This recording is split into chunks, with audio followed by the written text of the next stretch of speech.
S'il choisit la pilule bleue, il s'endormira, et quand il se réveillera, tout sera exactement comme d'habitude. S'il choisit la pilule rouge, il découvrira enfin la vérité. Et je suis ici aujourd'hui pour vous donner cette pilule rouge. Après avoir vu cette vidéo, vous ne verrez plus le monde de la même façon. Et à la fin de la vidéo, comme d'habitude, il y a un extrait du prochain épisode. Mais cette fois, il y aura également une question de Quentin. Il m'a posé une question sur Messenger et je lui ai répondu par note vocale.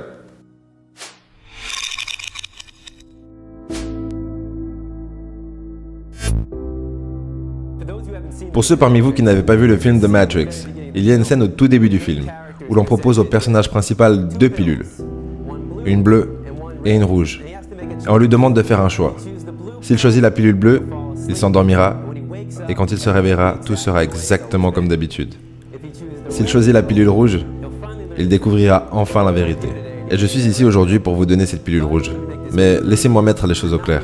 Je ne suis pas ici pour vous dire quoi faire, je ne suis pas ici pour vous dire comment penser, comment vous sentir. Je suis certainement pas ici pour vous dire quoi manger. Je suis simplement ici pour vous transmettre des informations. Maintenant, ce que vous faites de ces informations, c'est votre choix. Donc, à quoi ressemble la matrice? Laissez-moi vous montrer. Maintenant, malgré ce que vous pouvez penser, ces 2 cercles ne sont pas égaux. Je répète, ces 2 cercles ne sont pas égaux. En effet, un des cercles est plus grand que l'autre. Ce que j'aimerais que vous fassiez, c'est déterminer lequel est le plus grand. Donc, s'il vous plaît, levez la main si vous pensez que le cercle bleu est plus grand que le cercle rouge. S'il vous plaît, levez la main si vous pensez que le cercle rouge est plus grand que le cercle bleu. Ok, génial. Maintenant, avant que je dise quoi que ce soit à propos de ces 2 cercles, quel était votre premier instinct? Qu'ils étaient égaux. Parce qu'ils ont l'air égaux. Et la raison pour laquelle ils ont l'air égaux, c'est parce qu'ils sont égaux. Ces 2 cercles sont identiques. Mais j'ai réussi à faire en sorte que vous leviez tous la main pour dire le contraire. Donc, qu'est-ce qu'on peut en apprendre? Que vous pouvez être manipulé comme ça, à croire quelque chose qui va contre votre instinct naturel. Imaginez juste que vous êtes un enfant et qu'on vous a appris que le cercle bleu est plus grand que le cercle rouge. Si vous le dites assez de fois, vous devenez convaincu que c'est le cas. La mauvaise nouvelle, c'est qu'on est tous extrêmement influençables. Et sous l'influence des histoires et des croyances qu'on a acquis à travers le temps. La bonne nouvelle, c'est qu'une fois qu'on s'en rend compte, on peut changer ça. Et ce que j'ai envie de vous dire, c'est, ou plutôt vous demander, c'est est-ce que vos parents vous ont inculqué certaines croyances à travers des histoires? Est-ce que vous répétez ces histoires aujourd'hui? Et si oui, est-ce que vous voulez avoir la même vie que vos parents? Ça peut être pareil avec vos amis, je dis vos parents, mais c'est égal. Parce que si la réponse est non, et que vous voulez avoir une vie différente, il va falloir avoir des histoires et des croyances différentes. Parce que vos histoires et vos croyances définissent la vie que vous avez.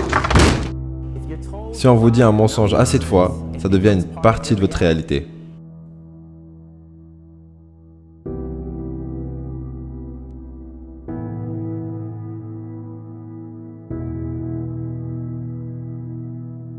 Et si ce mensonge a été inculqué à assez de personnes, donc que le cercle bleu est plus grand que le cercle rouge, maintenant ça fait partie de la culture.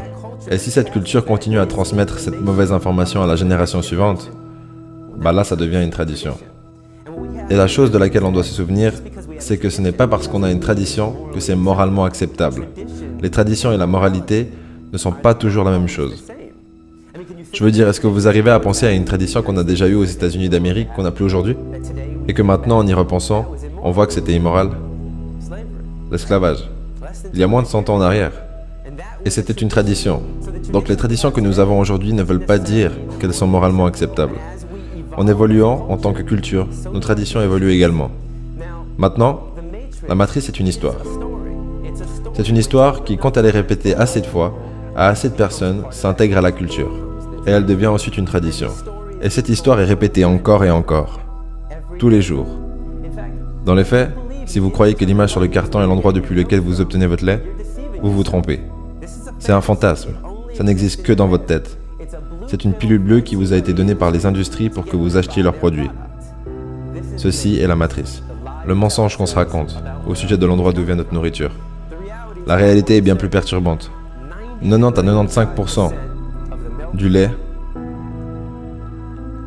de la viande et des œufs que nous consommons aux États-Unis viennent de ces conditions. Ça s'appelle les élevages industriels.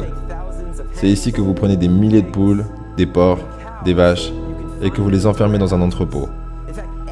Tous les ans aux États-Unis, 10 milliards. Ok, 10 milliards de vaches, de porcs et de poules sont tués sauvagement pour la nourriture. Donc ça veut dire que chaque seconde, aux États-Unis, 300 animaux sont tués juste comme ça. Donc, 300, 600, 900, 1200. D'ici la fin de cette présentation, il y aura eu plus de 1 million d'animaux qui auront été tués. Et la plupart d'entre nous n'en avons rien à faire. Je veux dire, comment est-ce que c'est possible qu'aux États-Unis d'Amérique, on puisse tuer, on puisse abattre 300 animaux chaque seconde et ne pas questionner ce fait? C'est à cause de l'histoire qu'on nous a racontée. L'histoire justifie les actions. Du coup, qu'est-ce qui est moral et qu'est-ce qui ne l'est pas? En soi, c'est une question plus ou moins compliquée dans le sens où ce qui est moral pour vous pourrait être immoral pour moi. Donc c'est propre à chacun. Ce que je vous conseillerais de faire, c'est de questionner vos idéologies et vos histoires que vous ne questionnez plus pour ensuite vous centrer sur vous-même et voir avec votre instinct naturel, est-ce que ça vous semble juste ou injuste? Juste ou faux, c'est égal. Et basé sur ça, redéfinir de nouvelles histoires qui correspondent vraiment à votre nature profonde. Si vous le dites assez de fois, vous vous convaincrez que c'est la vérité. Combien de personnes parmi vous avaient appris quand vous étiez plus jeune que nous devions manger de la viande pour avoir des protéines? Je sais que j'en fais partie. Combien de personnes parmi vous avaient appris que vous deviez boire du lait de vache pour avoir des os solides? Pas du lait de chien, pas du lait de chimpanzé, pas du lait d'éléphant, pas du lait de rhino, pas du lait d'hippo, pas du lait de tigre, pas du lait de lion, pas du lait de girafe, pas du lait d'éléphant. Est-ce que j'ai déjà dit ça? Je pense que vous voyez ce que je veux dire. Même pas le lait de notre propre mère. Nous avons besoin de boire du lait de vache pour avoir les os solides.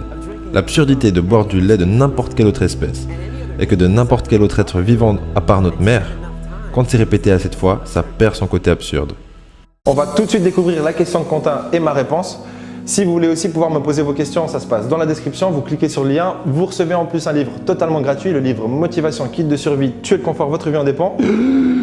Et du coup, je réponds à environ 20 personnes, même plus, quand j'arrive par jour sur Messenger. C'est impossible de répondre à tout le monde, mais n'hésitez pas à envoyer votre question. J'espère que je la verrai et j'espère que j'aurai la chance de vous répondre. Encore merci de nous faire confiance. Encore merci de nous aider à développer cette chaîne. Rien ne serait possible sans vous. Voilà, je vous laisse avec la question de Quentin, puis un petit extrait de notre prochain épisode. Bonsoir, j'aimerais vous poser une question qui m'empêche de m'endormir. Ça fait 1 mois que je me forme dans les neurosciences, dans la psychologie de la réussite, et je me demandais à partir de quel moment on devient crédible pour faire des courtes vidéos sur internet pour aider les personnes. À quel moment on peut se dire « c'est bon, je peux partager ce que je fais ». Merci de votre réponse, je l'attends avec impatience. Continuez ce que vous faites, c'est super enrichissant et surtout, ça booste. Salut Quentin, c'est Sonny. Merci pour ta question. Pour y répondre rapidement, même si c'est une question qui va comprendre plusieurs points, je dirais que tu te sentiras jamais prêt et ce sera jamais le bon moment. En tout cas, c'est cette impression que tu auras et qui va te suivre.